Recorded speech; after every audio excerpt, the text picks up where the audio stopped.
It's a full-sizer, it's from MG. This is the Gloster review. The Mahindra Thar. The new Sportback version of the Audi Q5.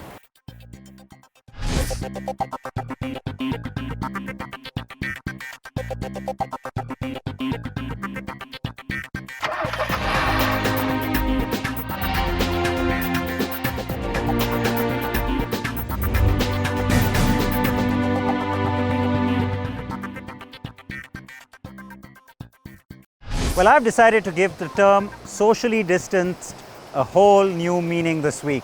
Welcome to the Car and Bike Show. I am Siddharth Partnkar.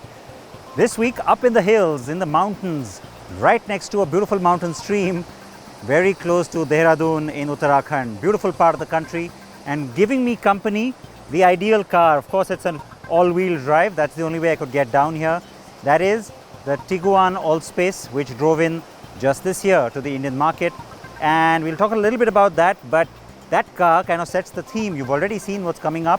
It's all SUVs this week, yet again. And I will start by talking about one that is set to drive in, that is also claiming to be very, very capable. It's a full-sizer, it's from MG. This is the Gloster review. Despite the current headwinds in the Indian auto sector, it is a great time to be an SUV enthusiast, with new models launching across segments.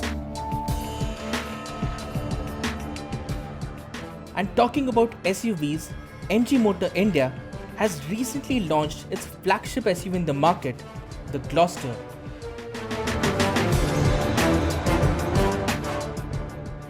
It will be MG's fourth SUV model in India after the Hector, ZS and the Hector Plus. With its SUV game going strong, MG doesn't really need to look at other segments, does it? It is big, bold, has solid presence, and occupies a lot of real estate too. We finally get our hands on the MG Gloster, the biggest SUV to come out of MG Motor India's stable so far. It is the flagship SUV, and like any flagship should, this one is loaded with all things cool. So, let us begin. So the model of the Gloster that we are testing today, it gets a 2-liter twin-turbo diesel engine. Yes, there are two turbos in here. The motor, it makes about 215 brake horsepower and a massive 480 Newton meters of peak torque. There is an 8-speed automatic transmission, which is standard. And along with that, this also gets a Borg-Warner 4x4 system with 7 driving modes. But for today, let's stick to the tarmac, and perhaps we'll go off-roading with the Gloster sometime later.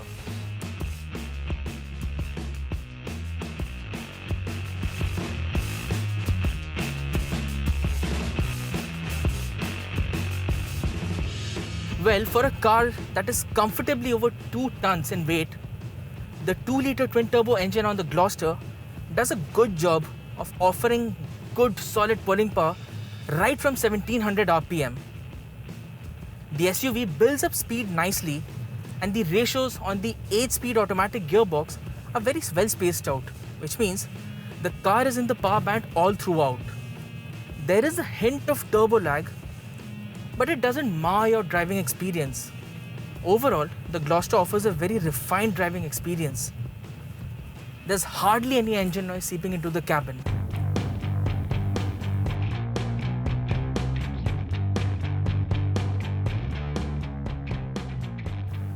The Gloster has a plush ride quality. The suspension is well tuned for Indian roads. But the third row occupants might find the ride to be a little bouncy. The view for the driver from the windscreen is very commanding. You get that feel of driving a high-riding SUV. And as far as the steering and the feedback is concerned, the steering itself, it feels very good to hold. But then, it's absolutely dead. There's no feedback and it feels numb. And of course, for an SUV this size, direction changes take some time, and it is not that great a handler as well. But then, it was never meant to go corner carving. There is a fair amount of body roll too, which is understandable. And the brakes, they have good stopping power too, with decent bite and progression.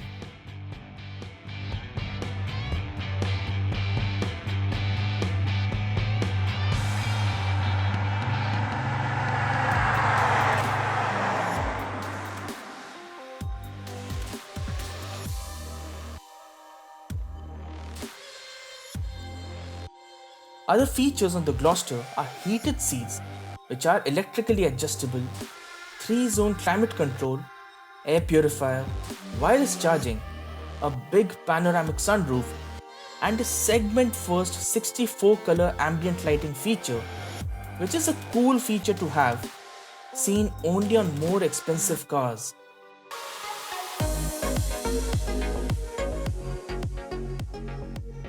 Now the Gloster is a connected SUV and gets MG's iSmart technology too. But the USP here is the Advanced Driver Assistance Systems or ADAS. This means that the Gloster gets auto park assist and adaptive cruise control along with lane departure warning, auto emergency braking, forward collision warning and blind spot detection. So let us show you how the auto parking assist works along with the other functions.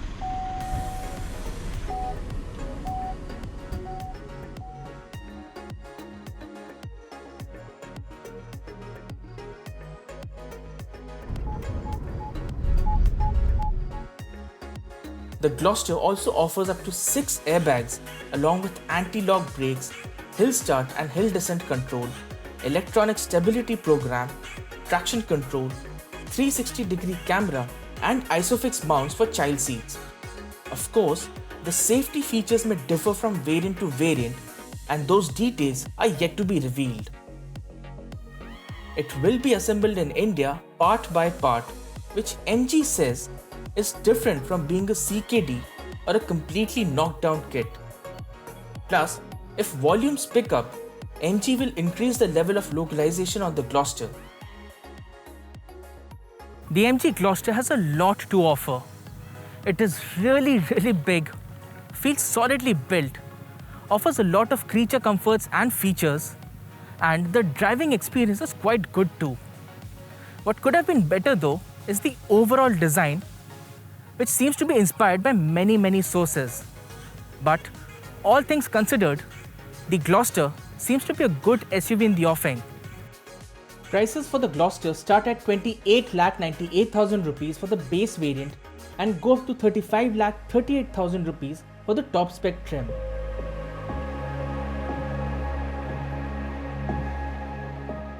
MG will sell the Gloster in 4 variants, which are Super, Sharp, Smart and Savvy.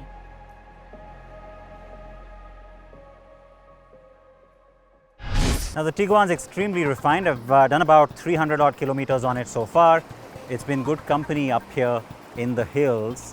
This car has a 2-liter TSI engine. Remember, it replaced the regular Tiguan and this is now the long wheelbase. It is the All-Space and that's why it gives you the 3rd row of seats if you need it. Otherwise, a nice ample boot. The 2-liter engine is nice and refined, fairly peppy. It has 188 bhp, 320 Nm of torque and the 7-speed DSG gearbox. Okay, enough about that. Now we go back to the other car that's been generating so much excitement and a car that would do really well in this environment too, the Mahindra Thar. They've already notched up 9,000 bookings for this car in about 3.5 days of its bookings being open, and that number is going to swell. We had the chance to get close with it and get you involved to answer all your questions about the car. I had some fun with it. Take a look.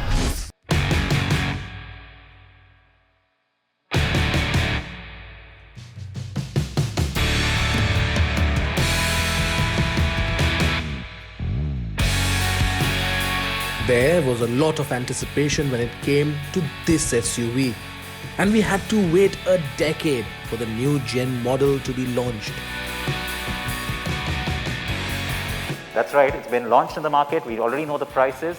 15th August is when we saw the car for the first time. 2nd October, yes, very nationalistic, is when we found out all the prices. And it's created ridiculous amounts of buzz. We were the first ones to bring you all of that off-roading action as well. And you know what, it's only fitting that I now answer all your questions. Many of you have already sent in a lot of questions.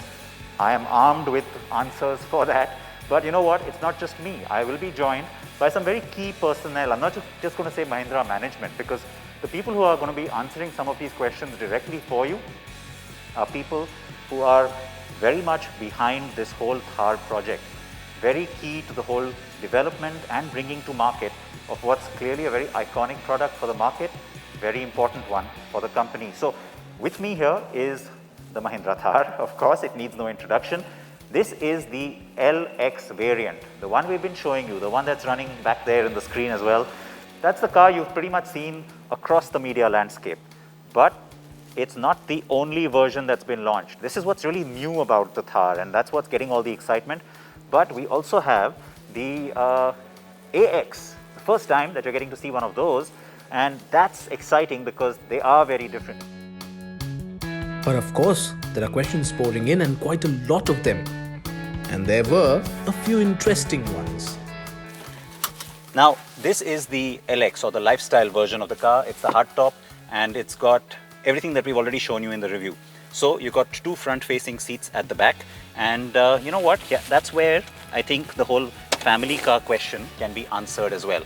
As you can see, I've installed a child seat as well in this one, and that's the other good thing, ISOFIX, to be able to install those car seats, which means that you can be safe with your little kids as well and strap them in the correct way. So yes, it can be a family car, yes, it can be your daily driver as well, but the whole point here is that, you know, can it replace your existing sedan or hatch? That's a question you have to answer, because if your family car usage is very heavy, you use a chauffeur, most of the time you and the family, especially the kids or even elderly people, are going to sit at the back, then maybe you want to question that. But if you're going to be primarily the one driving the car, this is going to take you to work and back, but you want to have a little fun on the weekends and your kids are still young, this works perfectly. So, we had Rajiv Mehta, Head of Global Product Planning, Velusamy R, who is the Chief of Global Product Development, and Vijay Nakara, the Chief Executive Officer at Mahindra, who answered all the questions related to the Thar.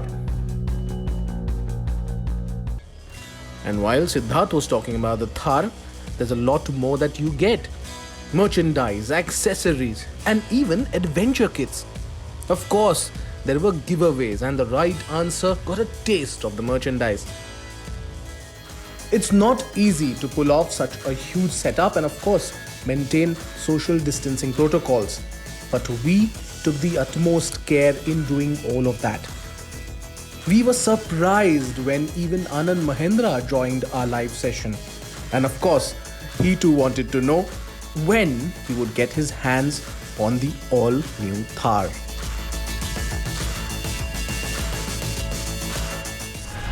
Now the Tiguan Allspace is 335 millimeters longer. It's got a 110 millimeter longer wheelbase, and for what it's worth, it's 2 millimeters taller than the regular Tiguan. All right, with that, let's take a very short break here. We come back with a look at the new Audi Q5 Sportback.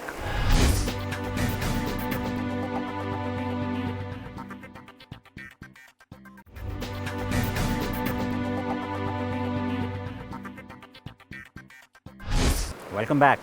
Now, we've spoken a lot about the Tiguan. Remember, the full review is on our website, CarAndbike.com, or you can watch the video. I may have spent time with the car. That's on our YouTube channel. That's youtube.com/CarAndbike.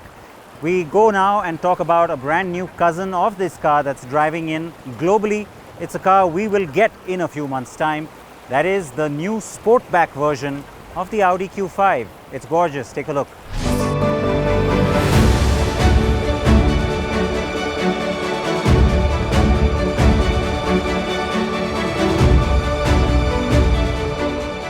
The Audi Q5 now has another body type. The Q5 Sportback is Audi's answer to all the coupe SUVs that we have been seeing of late in the mid-size premium SUV segment.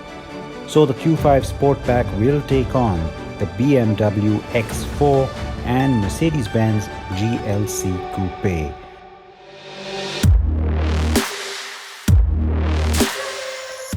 Like the Q5 facelift that arrived in June, that got a new signature color too called District Green, the Q5 Sportback drives in draped in ultra blue amongst its various color offerings.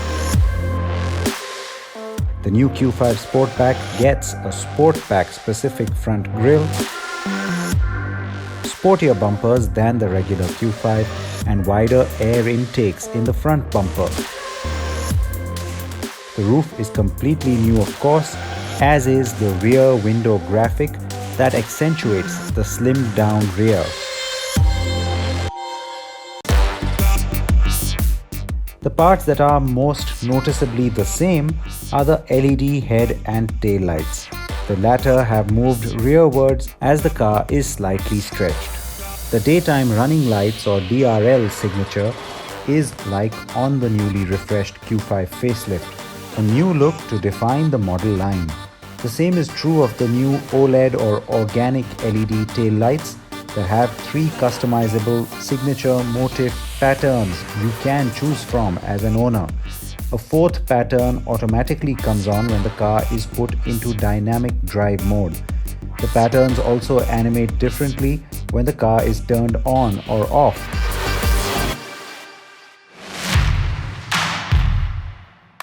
The car also gets the new MIB3 interface that has got some updates over the Q5. Audi says the voice commands are also more intuitive now, and you can also use the Hey Audi command to activate the onboard virtual assistant. There are a variety of 2-litre 4-cylinder diesel and petrol engines and a V6 on both fuel types too for the S models. All-wheel drive or quattro is standard except in the entry diesel model, which is the only front-wheel drive variant. The 4-cylinders get ultra quattro, while the 6-cylinder models get the permanent actuated torsional mid-diff quattro. Like the Q5, there are no manual transmission variants at all. India is likely to get the fully loaded Q5 Sportback in just the petrol variants, but not before the second half of 2021, and that too is the earliest we might see it.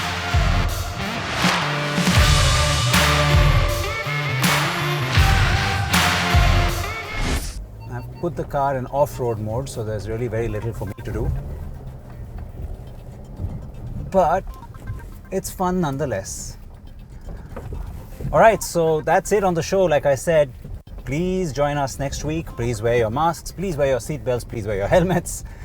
And remember, we will have something very exciting for you as always on the program. Bye-bye.